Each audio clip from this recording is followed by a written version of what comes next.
Hello, Jambu, Karibu, welcome to my channel. My name is Chilanda and this is Library Without Borders.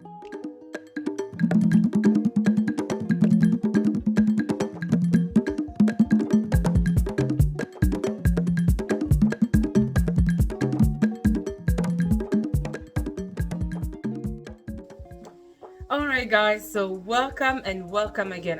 Ladies and guys, I want to say you are special. I mean, for you to take some time and dedicate that time to listening to me rave about books, I mean, you guys are the MVPs. Like, you are always.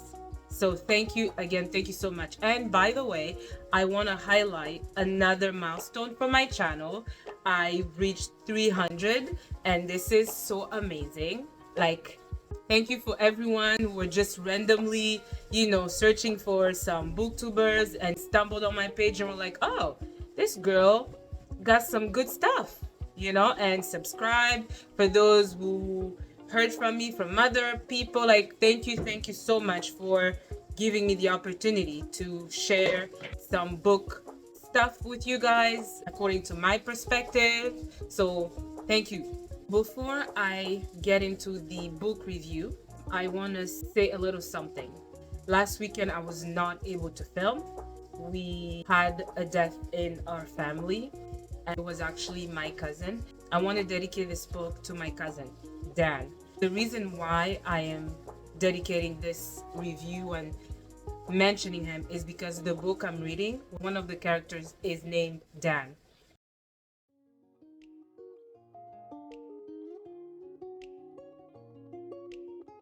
The book I'm going to review today is The Mothers by Genevieve Gannon. I'm not sure if I'm saying this name. Who would have thought that European names were also hard to pronounce? You'd think it's like all those long Indian names or African names, but hey, Genevieve is easy enough. That's French. Geneviève. Help me pronounce it. Gannon? Gannon? Sorry, Genevieve, if I mispronounced your name, my bad. The book is The Mothers, and as I said earlier, I dedicate this one to Dan. I even wrote something here. You can't really see it with the light. Oh, can you? Yeah, I wrote something for him because yeah. So obviously by the title, you guys can understand that it will be talking about the mothers. So we have these two lovely couples, Grace and Dan, who are in their 40s, and then Nick and Priya, who are in their late 30s. As you got from the name Priya, she's of Indian descent, and Nick is obviously European, but so it's a mixed couple. Lovely. And then Grace and Dan are just your regular European couple. They both go to Empona, this clinic, a lovely clinic. They pay a lot of money to go through IVF because y'all know IVF is not cheap, right? So they obviously have, let's talk about first Grace, as not to confuse you guys. So Grace and Dan are going there. They've tried multiple times to try to get pregnant. So basically what happens that whenever they insert the eggs in Grace's body, somehow she can't, it just doesn't take, she's not able to bring it to term. And same thing with Priya. She's also trying to get pregnant, but it doesn't take. So they had their eggs stored in Empona clinic somewhere. Nick and Priya were going through marital issues. So she decides that, it's not gonna work out. Let's just go our separate ways. They sell their beautiful home. They had been married for a few years. So they sell their house.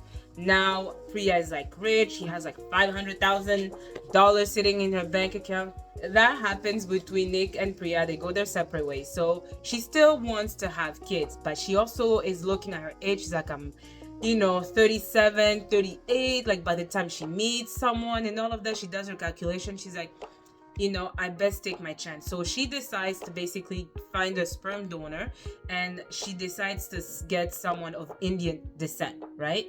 So that's what happens. Great. Sperm donor.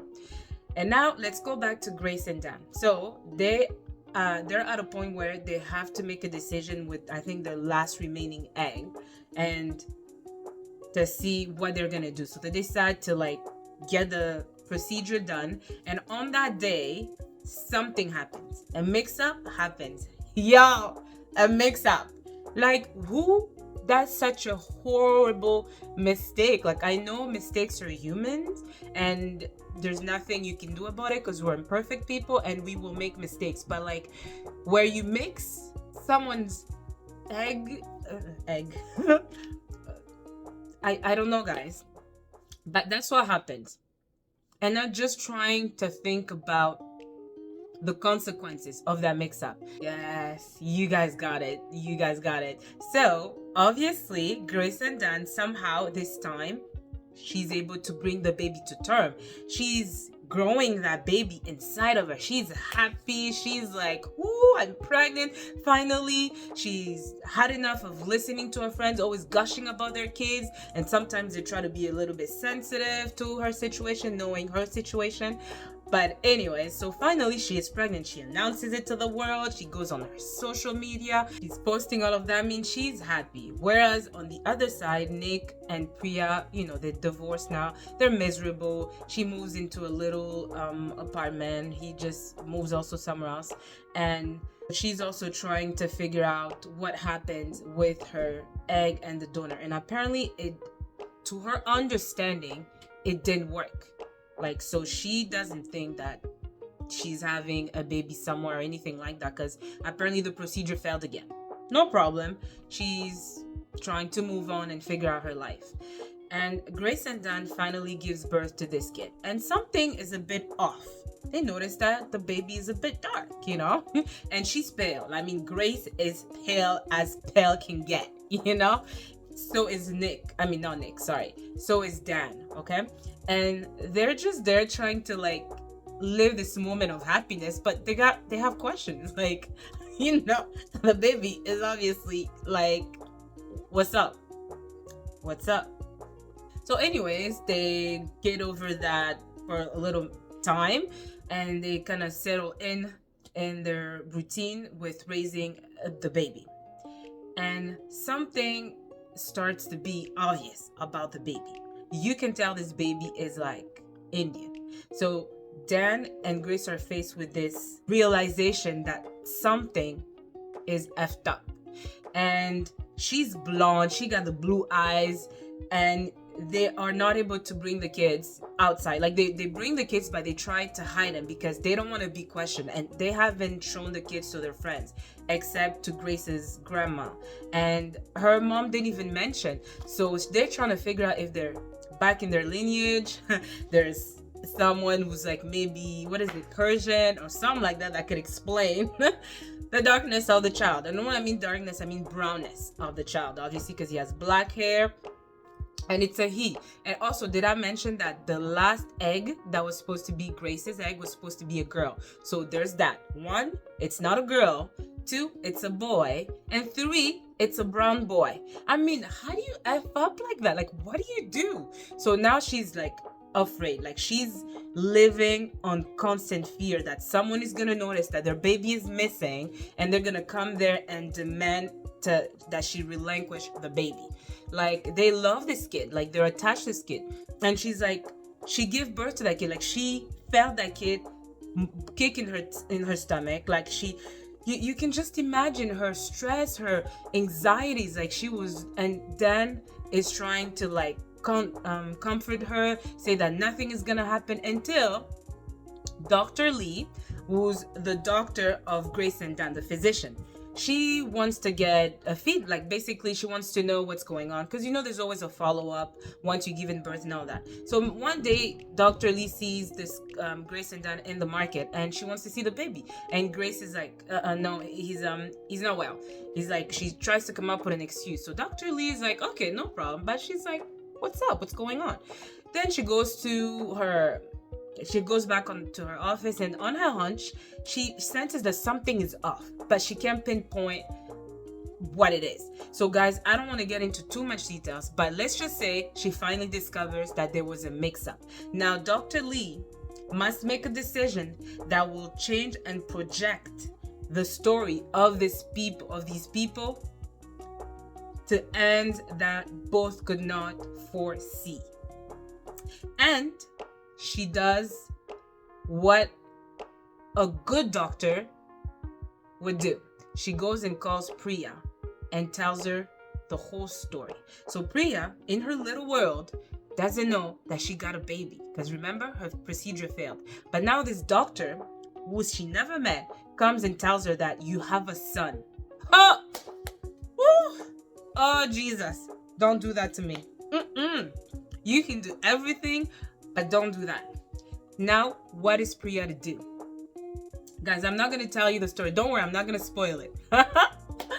I remember the story of Solomon when they had to, like, the king was like, well, since these two mothers are claiming this son is theirs, then we're going to sever the baby in half so that one of the women each can have half.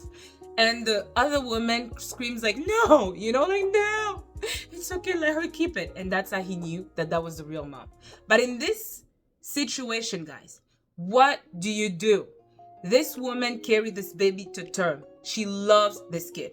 Whereas this other lady, which is Priya, she went to get a sperm donor. She decided that this kid was going to be of Indian descent and she wanted the baby. It's not that she didn't want it, but she wanted the baby, and somehow she was told that, the procedure failed, but now she knows there's a baby. So what is she gonna do, guys? She's gonna go and claim her baby, like she needs her baby. And now what do we do, guys? What do we do? And like I said, let's skip the details, but the case goes to court. And I realized that this whole story happened in Australia, because they were talking about Sydney. So the judge finally gets the case. It's a lady, so she's a mother as well, and she's feeling. And by this time, Grace is falling apart. She tried to dye her hair black so she can somehow match the baby. It wasn't happening. So the judge is trying to preside over this case and make sure that she is just by listening to both cases, both lawyers pleading the cases of both. Oh yes, guys, I forgot. So Dan and Grace's last name is Arden, and then Priya and Nick's last name is Archer.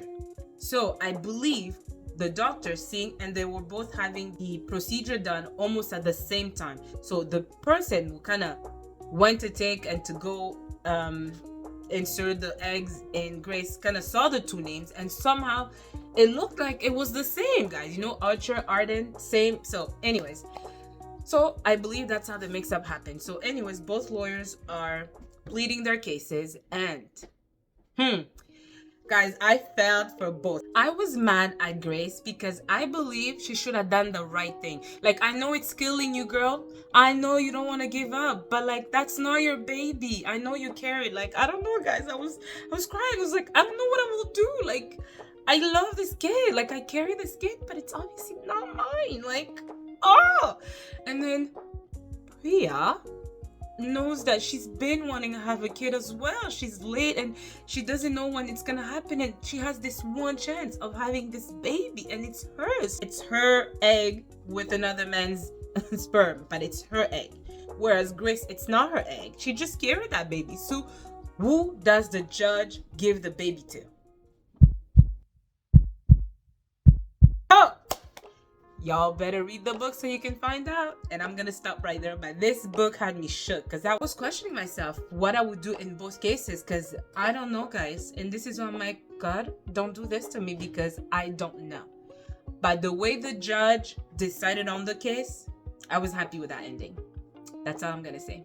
I was happy with that ending. All right, guys, I'm gonna end my review here, and I want to say again, thank you so much.